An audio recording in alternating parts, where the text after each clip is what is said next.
we're here to bring a new type of news show. New insights, new styles, and new topics every day. We are News Generation. Bringing news just for you. It's Tuesday, May 12th here in Seoul. I'm Isujin, and this is News Generation. Joining us today is Hire. Good to be here today. Good to have you. Also, Cheska's with us. Happy Tuesday, everyone! Happy Tuesday! And both are here to speak on behalf of people in their 20s and 30s.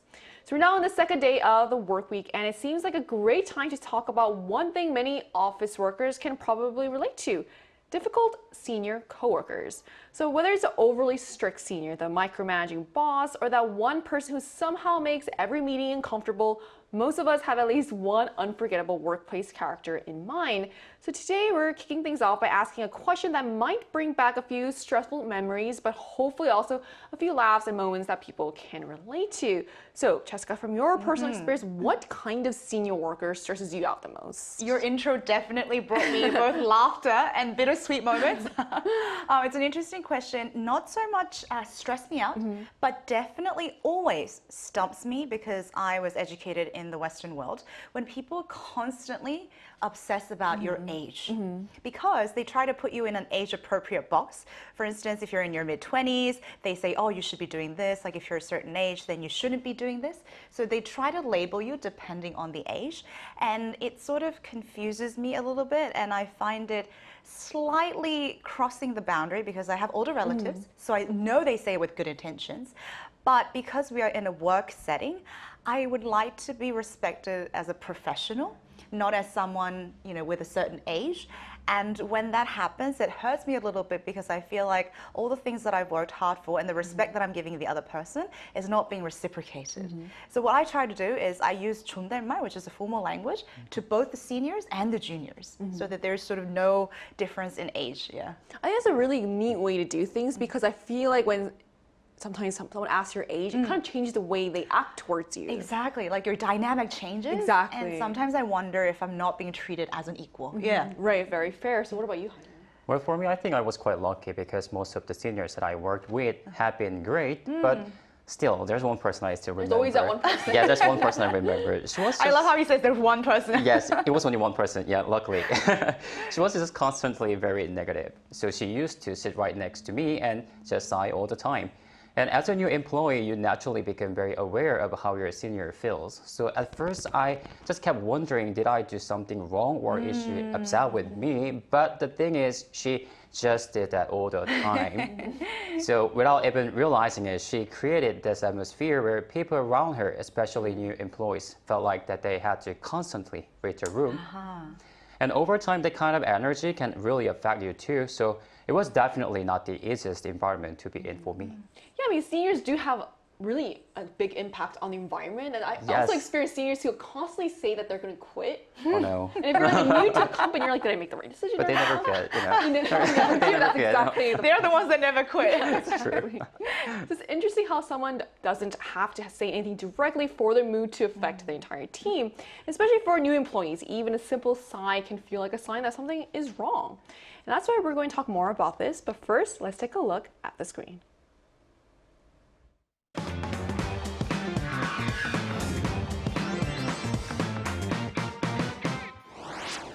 One of the biggest factors that can make or break life at work is, of course, the people. And among them, workplace seniors often have the strongest influence on how younger employees experience office life, from communication styles and company culture to stress levels and job satisfaction.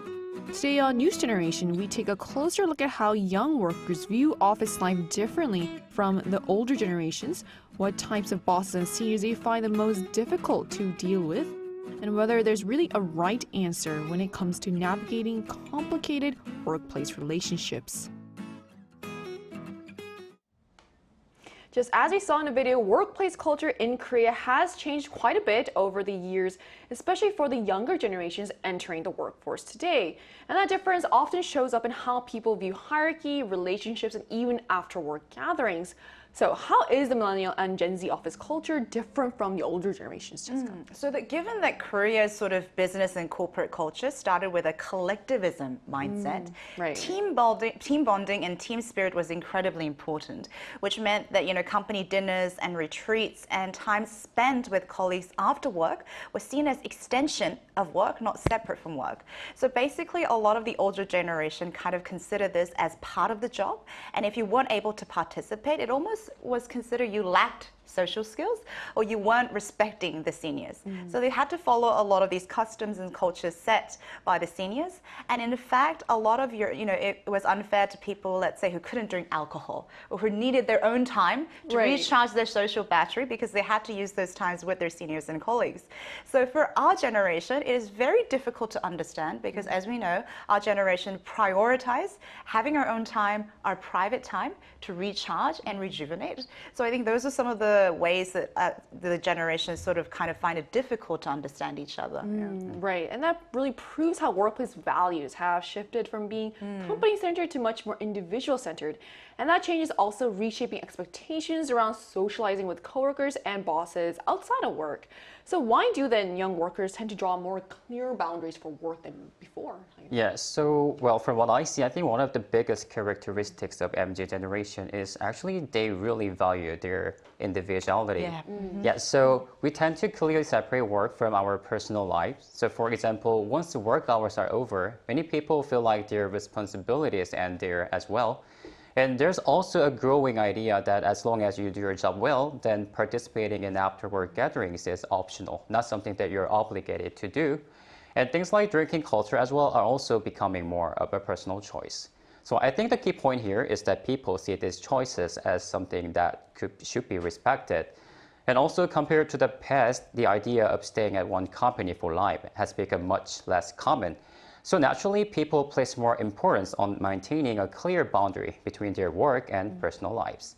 And in response, companies are also adjusting by reducing things like company dinners or group events. And it's quite interesting because many things that are once considered normal workplace or sometimes expected small talk are now often seen as uncomfortable or even intrusive. And generational differences seem especially noticeable in the way bosses communicate with younger employees. So what kind of bosses then make millennial and Gen Z workers uncomfortable these days? And Susan, you said something very insightful, which is in the past, there were some things that were considered sort of almost like normal. And one of them is asking personal and private questions. It's just age. Yeah, It's just the easy as one. age, relationship status, your family status.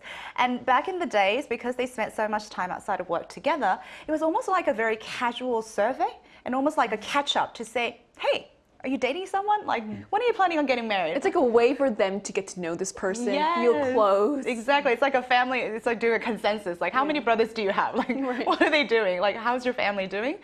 But unfortunately, sometimes these questions for our generation can feel intrusive and impolite because they are crossing personal boundaries that some people might not be very open to. And given that our generation consider our private life to be personal, it does feel intrusive at times. And I think this is one of the reasons that older generation find it very difficult to connect with our generation because they're used to connecting people this way. And also it is seen in Korean, we call it tong, which is Right. kind of like a very emotional, social, supportive bond. And this is the only way they know how to build relationships. So I think the differences come from there as well. I actually had like that real life experience where an older person, employee would say how he would ask them, where did you work before? Like how long did you work there? Like where did you live before? Where do you live now? And I was like, why do you ask those questions? And he told me like, I don't know any other way to get to know this person and make them feel comfortable. Yeah. So it's kind of interesting how And when there's they a find shift. commonalities, they try to use that as a way to get to know Right, you. to get even closer. So it is a cultural shift. Yeah. So are there any other type of bosses that make things a bit awkward for you? Well, first, I think I really agree with what Jessica just mentioned about those personal boundaries. And building on that, I think one type of question that felt uncomfortable is when it's too personal or not related to work. So, for example, some people ask things like, how old do I look? Or do you think I'm handsome or pretty? And honestly, you know what? Those questions are really can be pretty difficult to Very answer. difficult. It's very, Very difficult, right? difficult. Because in Korea, we actually have a slang word for this. It's called 답정너. 답은 정해져 있고 넌 대답만 하면 돼. It basically means the answer is already decided and you just have to say it. So you might have your own honest opinion, but just keep that to yourself and just tell them what they want to hear from you. So for me, whenever I get questions like that, I honestly don't know how I'm supposed to respond. And at the same time, I also wonder why those questions are even being asked in a workplace setting in the first place. That's true. Right. So I think what makes these situations so awkward is that younger employees often feel pressure to act positively no matter what. And speaking of uncomfortable workplace moments, let's put our panelists through a little workplace would you rather game. So That's very stressful. the first one is, would you rather have a superior who constantly asks about your relationships, like your dating status, or wants you to set up blind dates with them? Cheska, do you want to go Oh my first? God, this one is tricky. Okay, so this one I would go with setting up the blind date. Okay. Because there's a way to avoid it. One, I can just say I'm a loner and I don't have any friends. Okay, that's a good one. So you wouldn't actually go through with I it. would not go through because you don't want to mix personal life with business life. Right. And also when they constantly ask about my life, I can avoid it. So I would choose setting up blind Yeah, that's a dates. good answer. So what about you, Hayu? I think I would probably go with the senior who constantly asks about my relationships. Oh. Just what if I'm single? What if I've been single for years? Then Ah. maybe encourage me to someone nice someday, right? Of course, I'm talking about Opportunistic. myself, of course. That's true. But honestly, just setting up blind dates between friends feels a little bit stressful to me because if something goes wrong, somehow I feel responsible for that too. Right, that's very true. So I think there's a lot to explore here. So neither option sounds easy to survive for very long, but this next one might be even more exhausting in completely different ways. So the second one is, would you rather deal with a superior who demands after-work dinners or one who constantly asks if they look young and gets upset if you actually guess their age? This one is so hard for me because one, I can't drink, I don't drink.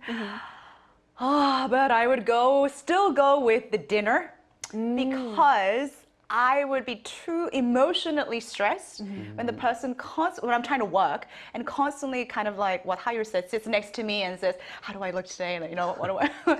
I don't think I can do that. I would just go for one dinner and say, I don't want to go again. And sometimes if they constantly ask you, you can't just say, oh, you can't just say the same compliment. Exactly. So think of new ones. Exactly. Fair Yes. enough. So what about you, Hayu? Well, this is quite funny because actually soju is probably my favorite alcohol here in Korea. You can take my question. Yeah, please. Actually, so someone said, let's go grab some drinks. Actually, I'm kind of excited and I'm really thinking Right. that, okay, this is how this is. How is this funny this night? You know what, right? So, but at the same time, I do have one personal rule. Soju is only fun when you drink it with good people. Yes, so honestly, I would probably rather deal with the senior who keeps asking if they look better. And this is actually reminds me of something that happened at work once as well. We are all extremely busy, but there was one senior who kept looking in the mirror and checking her eyelashes instead of working hard. And I knew that I had something good to her, and I just could see that she got happy about it. You know what? It's quite easy to make someone happy. It's quite simple. That's true. Yeah, so after that, I just usually go along with that. I mean, if you can't think of compliments, I think that's also a good option as well. So I think this is quite interesting how we're coming up with different situations right here. It's interesting for you, it's stressful for us. So at this point, it almost feels like choosing between emotional exhaustion and social exhaustion, to be real. And our final scenario is all about oversharing versus over-asking. So our last one.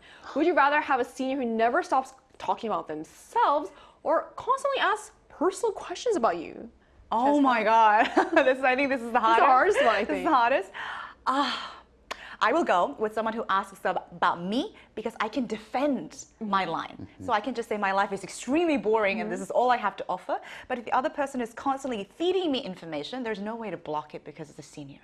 So I'll choose asking about my personal life. I see. What about you, Hayu? Well, I think this time I would probably choose the senior who never stops talking about themselves. Because if someone keeps asking about my personal life, then there may be things that I honestly don't want to answer, right? Fair enough. And that can get a little uncomfortable sometimes, of course. So, but if they just keep talking about themselves, then honestly, I can just listen and just let it go in one ear and just out the other. Right. I think if you don't mind, I think the bad thing about them asking you personal questions, like at one point you kind of cave. Yeah. Yes, right. You have to give them something. Right. So I feel like there were no great choices there, just different kinds of stress. And honestly, every option sounded emotionally exhausting in its own way. And I think many office workers watching probably related to at least one of those. And that's why we also wanted to hear directly from our viewers. So we ran a poll on the IDI News YouTube channel asking what's the one thing you least want to hear from your boss? And here's what the results showed. So more than half of the respondents, 53%, said questions about their love life were the most awkward. That was followed by pointless small talk at 19%, questions about family at 18%, and awkward jokes at 10%.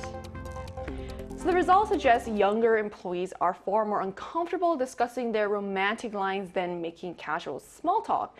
And that also reflects a broader shift towards stronger personal boundaries in the workplace, especially when it comes to topics many now consider too private to discuss with a boss. And to get a more in-depth perspective, we're going to talk to someone from a different country who has experienced the Korean workplace culture. And that conversation is coming up right after break, so don't go anywhere.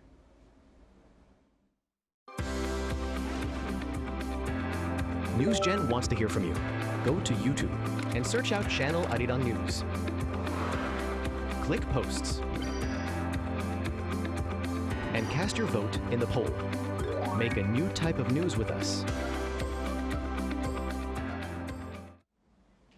Joining us today is Francesca, previously worked at Korean companies for around 6 years. Hello, Francesca. Thank you so much for connecting with us today. Hello, good morning, everyone. Good morning. Hello. So how was working in Korea different from your home country in Italy? In some ways, it was very different.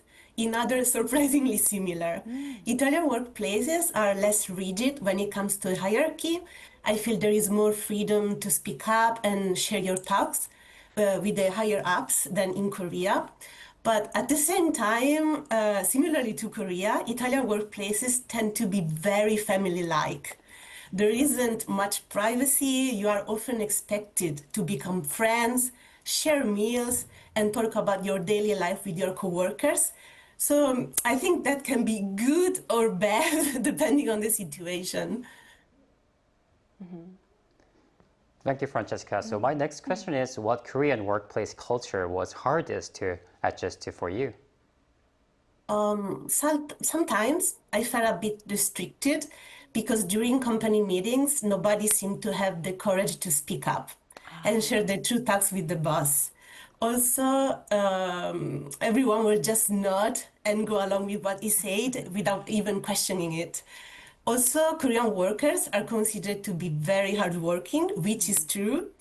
But I feel like sometimes people tend to waste a lot of time doing unnecessary tasks, like writing long reports or attending endless meetings that could have been just an email, a short email. Francesca, I love how you said there were surprisingly a lot of similarities, because there is a saying that Italians and Koreans, personality-wise, do have similarities. So I love that you pointed that out. Yeah. So what was your favorite thing about Korean workplace then? I'm curious. The laid-back office lifestyle. As you may know, Italians are known for their style. We usually dress for the occasion, and office jobs often require a semi-formal attire. So when I started working here, I was pleasantly surprised to learn that in many workplaces, you can dress casually and even wear slippers to the office. It's so nice to be able to dress comfortably, especially since you spend most of your day in the workplace. Yeah, I like how you mentioned that, because I think when people think about the Korean workplace, they think of it's a very high intensity environment. But with clothes, that is true. It's surprisingly very laid back, as you said. So yeah, Yes. thank you so much for joining us and sharing your experience with us today, Francesca. You're welcome. Thank you. Thank you. Yeah, goodbye. So we just spoke with someone quite familiar with Korea's workplace culture about how office life here compares with other countries, as well as some of the challenges and positives of working at a Korean company. And while younger employees often talk about uncomfortable workplace experiences, the older generations also seem to have their own frustrations and confusion. So why do older workers struggle to connect with younger employees? Like from their end, what are they saying? So I would just like to point out that sometimes it's not all ill intent, but I think there are two things at play, which is expectation and experience. So the first thing is experience, because as we discussed before, our older generation lived in a time where it was more collectivism mindset. So their experience of how their seniors told them or what they had to do is only based on the kind of relationship that they built by following the custom and the culture set by that time. And I think the second is the expectation, which is that, as I mentioned previously before, this is the only way they know how to connect and bond with their juniors and seniors. So when they try to repeat the same thing to get closer to someone and is rejected or seen as impolite and even intrusive, that can actually be quite confusing and even hurtful for seniors who really want to make the effort to get to know someone. So I think it's not so much always a negative position or ill intent, but a mismatched expectation and experiences from both parties. Yeah. You're right. And I think when you said points to kind of the communication, the growing communication gap between generations that we see in the workplace, and in many cases, what people think is a bit different. What one side sees as being caring can feel stressful to the other. So why can now a family-like workplace culture feel burdensome today? Well, I think just one reason a family-like workplace culture can be burdensome today is because nowadays younger generations, they tend to place much more importance on personal boundaries and separating work from private life. So even when older colleagues are simply trying to be caring or friendly, younger employees can sometimes feel pressured by this. And at the same time, I've also heard that many people from older generations feel communication has become more difficult these days because even small comments can sometimes be taken more seriously than intended.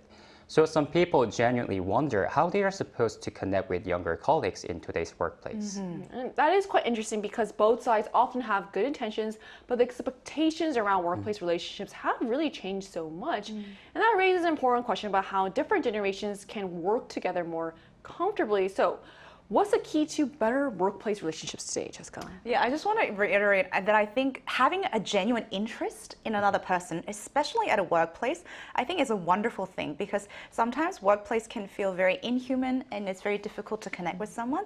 So when a senior shows a genuine interest in another person, I think that is a great way to build community and support a relationship. But I think the real question is how you phrase the questions and your intent behind how you ask those questions.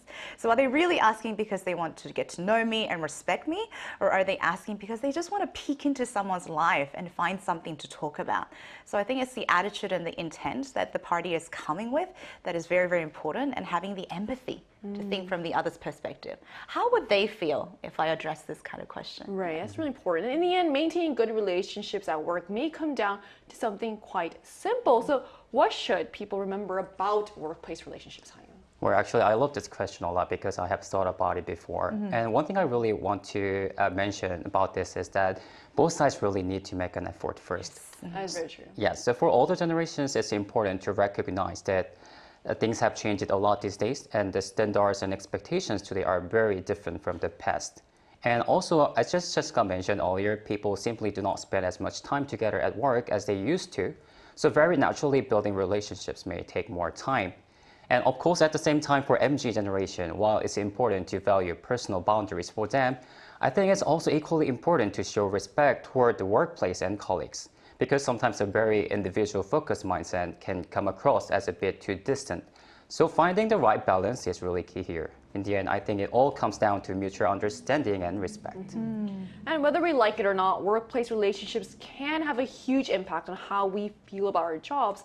While generational differences may lead to misunderstandings, many conflicts come from different expectations rather than truly bad intentions. In the end, a little more respect, empathy, and awareness can go a long way in making office life better for everyone.